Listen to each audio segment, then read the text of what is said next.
আমি অন্তর্বর্তীকালীন সরকারের প্রধান ডক্টর মোহাম্মদ ইউনূস সাহেবকে আমি ধন্যবাদ জানাই যে জনগণের দাবি, মানুষের আকাঙ্ক্ষা, সেই আকাঙ্ক্ষাকে তিনি ধারণ করে তিনি রমজানের পূর্বেই নির্বাচন ঘোষণা করেছেন।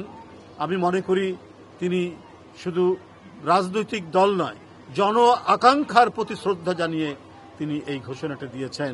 এবং আজকে আমরা যেটা খবরের কাগজে দেখেছি, নির্বাচন কমিশনকে প্রধান উপদেষ্টার কার্যালয় থেকে চিঠিও দেওয়া হয়েছে যে অতি শীঘ্র শিডিউল ঘোষণা করা এবং নির্বাচনী কাজকর্ম শুরু করা। আমরা মনে করি যে অন্তর্বর্তীকালীন সরকার একটি নিরপেক্ষ সরকার, একটি গণতন্ত্র উত্তরণের জন্য একটি প্রস্তুতিমূলক সরকার, বিপ্লবী সরকার, এবং এই সরকার সমস্ত জন আকাঙ্ক্ষাকে ধারণ করবেন, এটাই হচ্ছে মূল কথা, এটাই মোদ্দা কথা। সেই কাজটি তিনি এখানে করেছেন, আমরা তার প্রতি শ্রদ্ধা জ্ঞাপন করছি।